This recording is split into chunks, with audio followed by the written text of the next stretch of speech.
भगवान शिव ने किरात अवतार लिया है। अरे यार, उस किरात अवतार के प्रसंग में और भी बहुत सारी कथाएं हैं। कहते हैं कि हे नंदीश्वर जी कहते हैं कि हे संत कुमार जी, पिनाकधारी भगवान शिव ने किरात का अवतार लिया है, मैं उसे तुम्हें सुना रहा हूँ। उन्होंने उस अवतार में मूक नामक दैत्य का वध किया और अर्जुन को गांडीव धनुष प्रदान किया। जय हो। जब शिवधन ने महाबली पांडवों को जुए में जीत लिया, सती साध्वी द्रौपदी के साथ पांडव द्वैत वन में चले गए हैं और उस समय उनके पास कोई आश्रय नहीं था। 10,000 ब्राह्मण युधिष्ठिर जी के मना करने पर भी उनके साथ साथ चल पड़े। युधिष्ठिर जी ने कहा कि हे ब्राह्मणों, अब मैं राजा नहीं हूँ, हमको तो अपने खाने के लाले पड़े हैं, आपका पालन हम कैसे करें। लेकिन फिर भी ब्राह्मण माने नहीं। भगवान शिव के सूर्य की आराधना किया है। युधिष्ठिर जी ने सूर्य ने एक बटलोई दिया, अक्षय पात्र, और कहा इसमें जो भी खाने की वस्तु बन जाएगी वो तब तक कम नहीं पड़ेगी जब तक बनाने वाला नहीं खा लेगा। उसी पात्र में भोजन बनता है, सारे ब्राह्मण खाते हैं, जब तक करते हैं, युधिष्ठिर जी के साथ रहते हैं, उसी से अपना जीवन बिता रहे हैं। और उसी समय दुर्वासा जी सुयोधन के यहाँ आए हैं। सुयोधन का नाम दुर्योधन बाद में पड़ा, पहले इसने खूब अच्छा शासन चलाया, बहुत सेवा किया दुर्योधन ने दुर्वासा जी की। दुर्वासा जी प्रसन्न हो गए, कहे सुयोधन तुम वरदान मांग लो। जो कुटिल लोग होते हैं वो घर आई लक्ष्मी को भी दुर्लक्ष्मी बदल देते हैं। चाहता तो अपने राज को अकंटक कर लेता, लेकिन दूसरे को कष्ट कैसे मिले, ये जो मानव की सहज आसुरी बुद्धि है, इससे कारण दुखी होता है। सुयोधन ने कहा कि प्रभु आपने बड़ी कृपा किया, हमारे यहाँ पधारे, हम चाहते हैं कि हमारे बड़के भैया युधिष्ठिर जी के ऊपर भी आप कृपा करो, लेकिन आप जो है जब कृपा करना तो दोपहर के बाद करना कृपा। ये वरदान मांगा। दुर्वासा जी ने कहा तथास्तु। महर्षि दुर्वासा जी अपने 10,000 शिष्यों के साथ आनंद पूर्वक गए। पांडवों ने चरणों में प्रणाम किया है। दुर्वासा जी ने कहा हम सब बड़े भूखे हैं और हमको भोजन की व्यवस्था चाहिए। सबके सब स्नान करने चले गए और इधर द्रौपदी से पूछा युधिष्ठिर जी ने, तो कहीं आज तो कुछ नहीं हो सकता, अब कल कुछ हो सकता है, हमने भोजन कर लिया है। अब तो पांडव सबके सब दुखी हुए कि दुर्वासा जी श्राप दे देंगे। प्राण त्याग करने का विचार किया। कृष्णा जो द्रौपदी है उन्होंने भगवान का स्मरण किया और भगवान स्मरण करते ही वहां पर आ गए। आते ही उन्होंने कहा कि बहन द्रौपदी में बड़ी भूख लगी है। अब तो द्रौपदी रोने लगी कि जिसके लिए बुलाया भूखे, खाने को कुछ है ही नहीं। भगवान ने अक्षय पात्र लिया और साग का पत्ता उसमें लगा था, उसी को विश्वम्बर स्वरूप स्मरण करके और पाया और तृप्ति का अनुभव किया। और भीम जी से कहा भैया जाओ दुर्वासा जी को बुला लो। और उधर सब 10,000 शिष्य दुर्वासा जी टकार रहे थे, अगर कोई एक बूंद जल भी लेने के लिए कहे तो अंदर नहीं जा सकता था।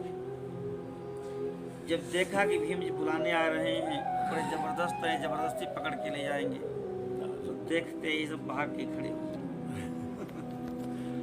इस प्रकार से भगवान ने पांडवों की संकट से रक्षा की है। इसके बाद भगवान ने कहा कि आप सब जो है शिव की आराधना करो। भगवान वेदव्यास जी भी आए हैं, उन्होंने पांडवों से कहा तुम सब शिव की आराधना करो, क्योंकि संपूर्ण दुखों को विनाश करने वाले भगवान शिव ही हैं। आशुतोष तुम अवढरदानी आरती हरो दीन जन जान। वो जी पार्थिव नायो माथा, राम जी भी पार्थिव पूजन करते हैं, भरत जी भी रुद्राभिषेक करते हैं जब दुष्प्र देखते हैं। क्या तुम शिव जी की आराधना करो और तुम्हारी सारी अभिलाषाएं पूर्ण कर देंगे। इस प्रकार से वेदव्यास भगवान ने और भगवान कृष्ण ने आराधना के लिए कहा है। वेदव्यास जी कहते हैं कि दुष्टों को संहार करने के लिए दृढ़ता पूर्वक अर्जुन शक्र विद्या का जप करें। पहले इंद्र परीक्षा लेंगे और फिर प्रसन्न हो जाएंगे, तो निरंतर इनके जीवन में विघ्नों का नाश करते रहेंगे और वह इंद्र ही इनको शिव जी के मंत्र को प्रदान करेंगे। नंदीश्वर जी कहते हैं ऐसा कहकर के व्यास जी ने अर्जुन को शक्र विद्या का उपदेश दिया है। अर्जुन ने पूर्व की ओर मुख करके उस विद्या को स्वीकार किया और व्यास जी ने ही अर्जुन जी को पार्थिव शिवलिंग की पूजा का विधान बताया। तो पृथा के पुत्र हैं और इनके द्वारा जिस शिव की पूजा की जाए वही पार्थिव, और पृथ्वी का जो पुत्र है या पृथ्वी से जो निर्मित है वो भी पार्थिव शिवलिंग। पूजन विधान बताया है। नारद जी व्यास जी कहते हैं पार्थ तुम इंद्रकील पर्वत पर जाओ और वहां जाकर के तपस्या करो। यह विद्या जो हमने तुमको प्रदान की है यह अदृश्य रूप से तुम्हारी रक्षा करती रहेगी। आशीर्वाद दे करके भगवान कृष्ण द्वैपायन वेदव्यास जी चले गए। आशीर्वाद दिया पांडवों की है नृपश्रेष्ठों, धर्मराज युधिष्ठिर, भीम, अर्जुन, कुरुसादेव, तुम सब दृढ़ बने रहो धर्म पर, तुम्हें सिद्धि अवश्य प्राप्त होगी, मन में चिंता मत करो। नरेश्वर जी कहते हैं कि ऐसा कह करके भगवान वेदव्यास जी चले गए हैं।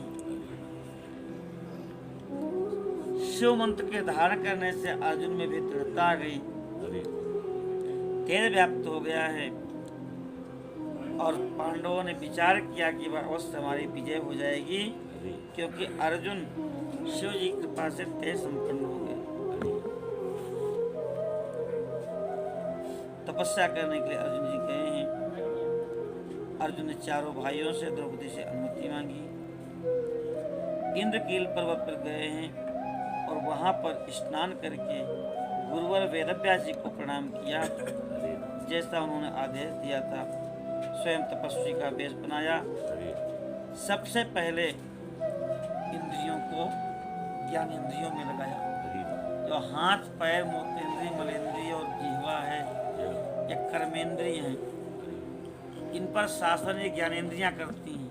तो कर्मेंद्रियों को ज्ञानेंद्रियों में और ज्ञानेंद्रियों को भी वाणी में और वाणी को मन में, एक क्रम है अंदर जाने का लगाया है। सुंदर पार्थिव शिवलिंग का निर्माण करके शिव जी का ध्यान करने लगे। 3 बार स्नान करते हैं, बारंबार शिव जी की पूजन करते हुए मंत्र का जप करते हैं। अर्जुन के सहस्रार से शिरोभाग से तेज की ज्वाला निकलने लगी। उसको देख करके इंद्र के गुप्तचर भयभीत हो गए। उन्होंने विचार किया कि अब हमको इंद्र को ये बात बता देनी चाहिए। गुप्तचर इंद्र के पास गए हैं। उन्होंने कहा प्रभु वन में एक पुरुष तप कर रहा है, पता नहीं देवता है, ऋषि है या सूर्य है अथवा अग्नि है, उसके तेज से तप्त होकर के हम सब आपके पास आए हैं। ऐसा निवेदन किया। गुप्तचरों के कहने पर इंद्र को बड़ा संतोष मिला। क्यों? सर्वत्र जय विच्छेद पुत्र शिष्यात् पराजय। व्यक्ति को सर्वत्र विजय की इच्छा करनी चाहिए, लेकिन गुरु को अपने शिष्य से, पिता को अपने पुत्र से पराजय की इच्छा करनी चाहिए। क्यों? हमसे श्रेष्ठ होगा, महान होगा, तभी तो हमको परास्त करेगा। पिता जब पुत्र से परास्त होता है तो उसको सुख मिलता है। इंद्र को अपार सुख हुआ क्योंकि अर्जुन तो उन्हीं के पुत्र हैं, उन्हीं के अंश से कुंती के गर्भ से प्रकट हुए। स्वयं इंद्र वहां पर आए हैं। अर्जुन की परीक्षा के लिए वृद्ध ब्रह्मचारी ब्राह्मण का वेश बनाया है, ब्राह्मण का।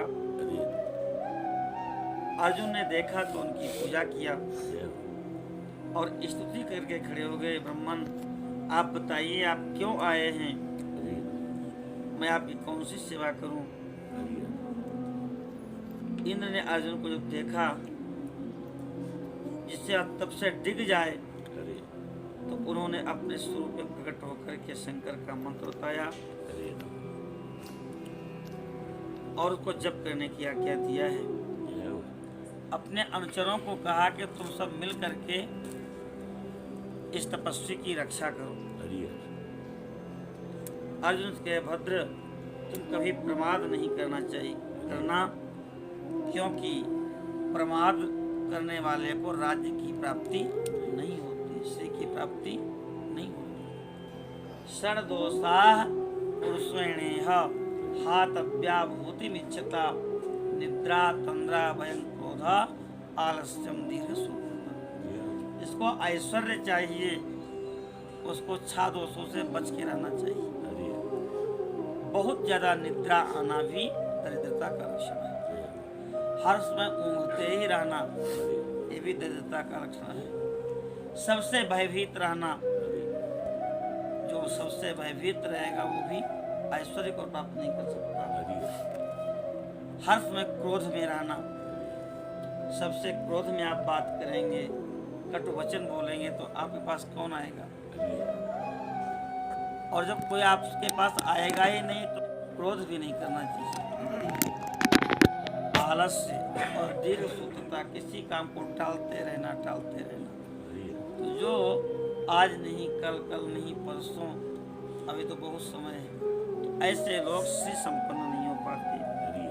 उपदेश दिया अर्जुन को, हे परम तप, ये विद्या मैं जो तुमको दे रहा हूँ, इससे तुम्हारा कल्याण होगा।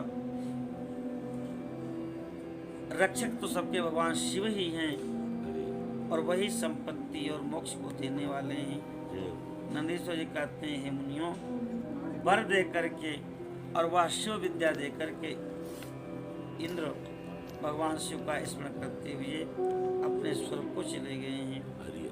अर्जुन तपस्या करने लगे, विधि पूर्वक न्यास किया। बिना न्यास और विनियोग के किसी मंत्र का जप नहीं करना चाहिए। जिस मंत्र को हम जपते हैं उसका विनियोग और न्यास और ध्यान, ये तीनों करके ही जप करना चाहिए। क्योंकि जब हम अंग में अपना न्यास कर लेते हैं तो तमाम सूक्ष्म विघ्न करने वाली जो शक्तियां हैं वो हमको परेशान नहीं कर पाती, शरीर में विकार उत्पन्न नहीं होते और स्वस्थ रहते हुए जप कर सकते हैं। कहते हैं कि न्यास करके एक ही पैर के बल पर खड़े होकर के सूर्य की ओर दृष्टि रख करके ऊर्ध्व बाहुर नभो दृष्टि पादांगुष्ठा सितावनी, सूर्य को देखते हुए एक पैर पे खड़े होकर अर्जुन जप करने लगे। इतना तेज प्रकट हुआ है कि सारे के सारे देवता आश्चर्यचकित हो गए, सबके सब शिव जी के पास गए हैं। हे प्रभु, हे सर्वेश्वर महादेव, एक दिव्य तपस्वी आपकी तपस्या में निरत है, आप उसे प्रदान कर दीजिए, हम सब उसके तप के प्रभाव से जलने से बच जाएं। अनेक प्रकार की स्तुति किया, विनम्र भाव से खड़े हो गए। तब भगवान शिव हंस पड़े और कहने लगे, हे देवताओं, तुम सब अपने स्थान को चले जाओ, मैं जाकर के अर्जुन को तपस्या से विरत करता हूँ। सब देवता अपने स्थान को चले गए हैं और उसी समय मूक नाम का जो दैत्य था वह सूकर का रूप धारण करके वहां पर आया है, बारह बन करके, और उस मायावी दुरात्मा को दुर्योधन ने भेजा था। उसने पता लगा लिया था कि इंद्रकील पर्वत पर अर्जुन तपस्या कर रहे हैं और ये तपस्या सिद्ध हो गई तो उनको जीतना कठिन हो जाएगा। इसलिए मुक नाम के असुर को दुर्योधन ने भेजा था। वह आया और बनेला स्वर बन करके अपनी दाढ़ों से पर्वत को उखाड़ उखाड़ के अर्जुन के ऊपर फेंकने लगा। वृक्षों को उखाड़ता अपनी दाढ़ों से अर्जुन के ऊपर फेंकता। अर्जुन की दृष्टि पड़ी, भगवान शिव का स्मरण करते विचार करने लगे कि कौन है, कहाँ से आया है, ये तो मेरा अनिष्ट करने के लिए आ रहा है। क्योंकि जिसको देख कर करके मन में प्रसन्नता हो वह तो हितैषी होता है, लेकिन जिसको देख करके मन में भय व्याप्त हो जाए वह तो अनिष्ट करने वाला होता है। अनेक प्रकार से विचार किया। कहते हैं आचरण से कुल का पता लग जाता है। आप कैसे उठ रहे हैं, बैठ रहे हैं, कैसा व्यवहार करते हैं। शरीर से भोजन का पता लग जाता है। अब कोई मोटा तगड़ा है और कहता नहीं महाराज मैं दिन में कुछ नहीं खाता। हम लोग संस्कृत में पढ़ते थे, कहते थे पीनो एवं देवदत्ता दीवान भूंगते। कहे मोटा तगड़ा देवदत्त जो है दिन में नहीं खाता, अर्थात रात्रों सेटकद्वयम भूंगते, रात में 2 शेर कस के खा लेता है। क्योंकि पीनता बिना भोजन की नहीं आ सकती। तो भोजन से, शरीर से भोजन का अनुमान लगता है और वार्तालाप से शास्त्र ज्ञान का। कोई शास्त्र पढ़ा है तो सामान्य बात में भी वो शास्त्र की कोई न कोई पंक्ति कहेगा जरूर। नेत्र से स्नेह का परिचय मिलता है। आपने की आंखों को देख के पता लग जाता है कि किसके प्रति आपके हृदय में स्नेह है, किसके प्रति द्वेष भाव। आकार से, चाल ढाल से, चेष्टा से, बोलने से, नेत्र और मुख के विकार से मन के भीतर भाव का पता लग जाता है। ये इंद्रियां सब बता देती हैं। अर्जुन यहाँ पर नेत्र के 4 भेद बताते हैं। उज्ज्वल नेत्र, सरस नेत्र, तिरछे नेत्र और लाल नेत्र। इन चारों का अलग अलग फल बताया है।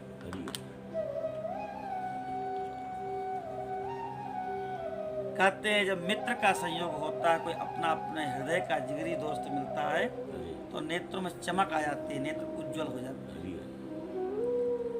जब पुत्र का दर्शन होता है तो नेत्र सरस हो जाते हैं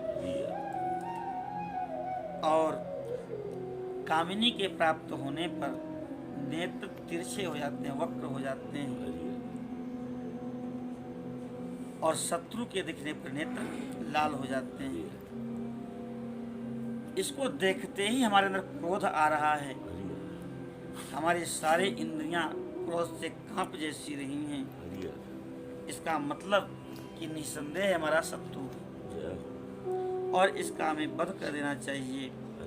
हमारे गुरुदेव ने भी यही आज्ञा दी थी, जो तुम्हें कष्ट दे उसको बिना विचार किए ही तुम वध कर देना।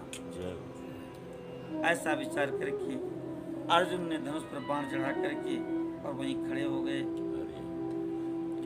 इसी समय भगवान शिव भी किरात वेश धारण कर करके अर्जुन की रक्षा, उनकी भक्ति की परीक्षा और दैत्य का नाश करने के लिए वहां आ गए हैं।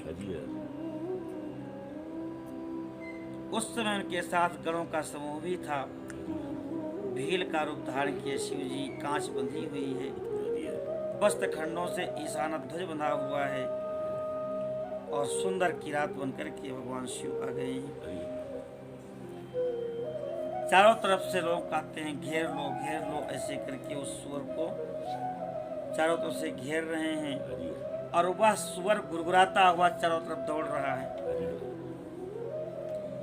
इतना भयंकर नाद किया उस सुअर ने कि उस इंद्रकील पर्वत की सारी शांति भंग हो गई।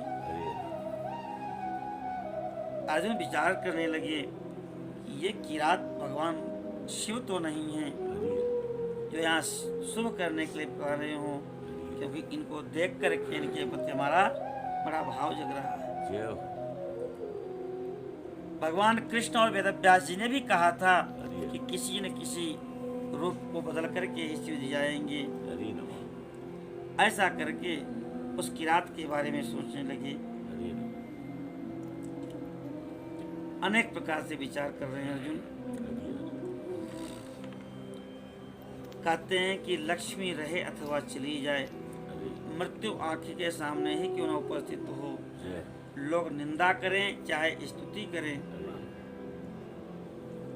भगवान शंकर अपने भक्तों को चाहे वो पापी हो चाहे पुण्यात्मा हो सदा सुख देते हैं। हरि कभी कभी परीक्षा लेने के लिए कष्ट में भी डालते हैं, जय हो। लेकिन अंत में वो सुखदाता ही होते हैं। हरि जो भगवान अपने भक्त की परीक्षा लेते हैं हरि तो जैसे सोने को अग्नि में डाल करके तपाया जाता है हरि तो उसका जो लोहा भाव होता है या सोने के अलावा जो पदार्थ होते हैं हरि वह जल जाते हैं और शुद्ध सोना बचता है। जय हो। ऐसे ही भगवान अपने भक्तों की परीक्षा लेकर के हरि उनके विकारों का नाश करते हैं। जय हो। ऐसा विचार कर ही रहे थे, तब तक वह सुअर अर्जुन के सामने आ गया। हरि उधर शिवजी भी उस सुअर के पीछे लगे हुए थे। हरि दोनों के मध्य में वो सुअर एक शिखर की भांति दिखाई पड़ रहा था। जय हो। भक्तवत्सल भगवान शंकर अर्जुन की रक्षा के लिए बड़े वेग से आगे बढ़े हरि और उस समय दोनों ने उस सुअर पर बाण चलाया। हरि शिव जी के बाण का लक्ष्य उसका पुच्छ भाग था और अर्जुन का लक्ष्य उसका मुख था। हरि दोनों ने बाण चलाए और एक साथ दोनों के बाण सुअर के लगे।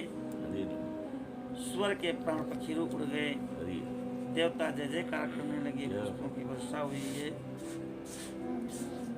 और शिव जी बड़े प्रसन्न हुए। हरि महान सुख प्राप्त हुआ शिव जी को हरि नमः। और अर्जुन भी बड़े सुख को प्राप्त किए हैं हरि कि जो दैत्य मुझे मारना आया था शिव जी ने मेरी रक्षा कर लिया। हरि ऐसा विचार करके अर्जुन ने शिव नाम संकीर्तन किया है, बार बार उनके चरणों में प्रणाम किया। हरि नंदीश्वर जी कहते हैं कि हे महाज्ञानी संत कुमार जी, हरि परमात्मा शिव की लीला अद्भुत है। हरि जो भक्त वत्सल हैं और अपने भक्तों की रक्षा करने के लिए परम दृढ़ हैं। शिव जी ने जो बाण चलाया था हरि उस बाण को लेने के लिए अपने अर्जुन को भेजा है, अपने अनुचर को, हरि और अर्जुन भी अपना बाण लेने के लिए वहां पर गए हैं। हरि दोनों वहां पर पहुंचे। हरि अर्जुन ने उन अनुचरों को डरा धमका करके अपना बाण उठा लिया हरि तो शिव जी के अनुचरों ने कहा कि ये बाण आप क्यों ले रहे हो? हरि अब ये बाण अर्जुन का है, ये उन अनुचरों को पता नहीं था। जय कहे हे श्रेष्ठ, यह हमारा सहायक है, हमारे स्वामी का सहायक से छोड़ दीजिए। हरि भीलराज के द्वारा उस अनुचर द्वारा जो कहा गया था इस प्रकार कहा। अर्जुन बोले पनेचर, तुम बड़े मूर्ख हो, हरि इस बाण को तो हमने अभी भी छोड़ा है, हरि तेरा बाण कैसे?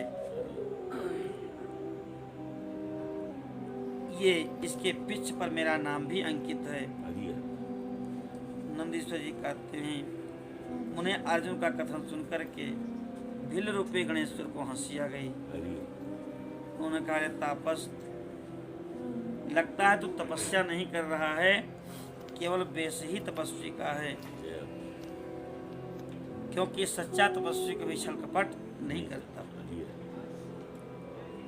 जो मनुष्य तपस्या में लगा होगा हरि वह मिथ्या भाषण क्यों करेगा? तू मुझे अकेला मत समझ, तुझे मालूम होना चाहिए कि मैं एक सेना का अधिपति हूँ, हरि मेरे पास बहुत सारी सेना। यह बाण जिसे तुझे अभी उठा लिया है ये मेरा है। तापस, तो अपनी तपस्या का फल क्यों नष्ट करना चाहता है? जय मैंने तो ऐसा सुन रखा है कि चोरी करने से, छल पूर्वक किसी को कष्ट पहुंचाने से, सत्य का त्याग करने से प्राणियों का तप क्षीण हो जाता है। यह बिल्कुल सत्य है। चौर्यात् छलार्द्यमानाच्च विस्मयात् सत्यभञ्जनात् तपसा क्षीयते सत्यम एतदेव मया श्रुतम।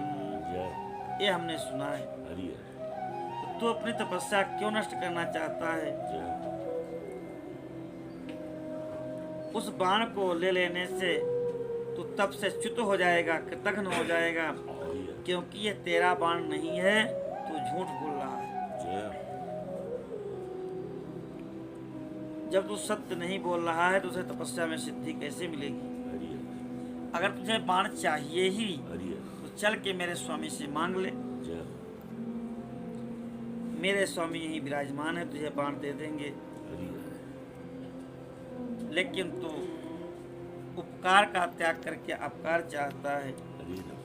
अर्जुन को क्रोध आ गया, दोनों में विवाद हुआ। अंत में अर्जुन ने कहा, अरे पनेचर भील, तू मेरी बात सुन। जिस समय तुम्हारा स्वामी आएगा उस समय तेरे स्वामी को मैं बताऊंगा। तेरे साथ युद्ध करना मेरा स्वरूप नहीं है। तो अपने स्वामी को बुला करके लिया। इस प्रकार से कहा है। नंदीश्वर जी कहते हैं, अर्जुन के कहने पर भील जहाँ पर किरात वेशधारी शिव जी थे वहाँ पर गए हैं और अर्जुन का सारा वृत्तांत बताया है। अब तो शिव जी बड़े प्रसन्न हुए, सेना के सहित वहाँ पर आ गए हैं और अर्जुन ने भी देखा कि पूरी सेना आ गई है। दोनों में युद्ध होने लगा। अनेक प्रकार से युद्ध किया है और अंत में जब अर्जुन को लगा कि मैं हार जाऊंगा तो मन में ध्यान किया शंकर जी का और मन से ही एक सुंदर पुष्प की माला शिव जी को पहनाई है। जब नेत्र खोला तो वह माला उस किरात के गले में सुशोभित हो रही है। बड़ा लंबा चौड़ा युद्ध है। अंत में भगवान प्रसन्न हुए हैं और प्रसन्न होकर के उन्होंने अर्जुन को कहा है कि हे अर्जुन, मैं तुमको पाशुपत नाम का अस्त्र देता हूँ और यह गांडीव धनुष प्रदान कर रहा हूँ। जब तक तुम्हारे पास रहेगा तुम अजय रहो। वत्स, मैंने तुम्हें अपना महान अस्त्र दे दिया। इसे धारण करने से तुम शत्रुओं के लिए अजय हो जाओगे। अब तुम जाओ, विजय लाभ करो। साथ ही मैं श्री कृष्ण से भी कहूँगा कि तुम्हारी सहायता करेंगे, क्योंकि कृष्ण मेरे आत्मा स्वरूप हैं, भक्त और मेरा कार्य करने वाले हैं। अब तुम्हें अकंटक राज्य की प्राप्ति होगी। तुम्हारे भाई युधिष्ठिर अनेक प्रकार के धर्म कार्य करेंगे। नंदीकेश्वर जी कहते हैं, शिव जी ने अर्जुन के मस्तक पर अपना हाथ रखा और अर्जुन के द्वारा पूजित होकर के किरात वेशधारी भगवान शंकर वहां से अंतर ध्यान हो गए। अर्जुन वहां से इंद्रकील पर्वत से आए हैं, अपने भाइयों से मिले हैं, द्रौपदी से मिले हैं और सबको बताया कि शिव जी ने वरदान हमें प्रदान कर दिया है। युधिष्ठिर, भीम आदि भाइयों ने जान लिया कि हम सब महाभारत में अवश्य विजयी होंगे, क्योंकि शिव जी का वरदान हमारे साथ में है। इस प्रकार से भगवान ने किरात वेश धारण किया। लोग किरात वेश धारी शंकर भगवान की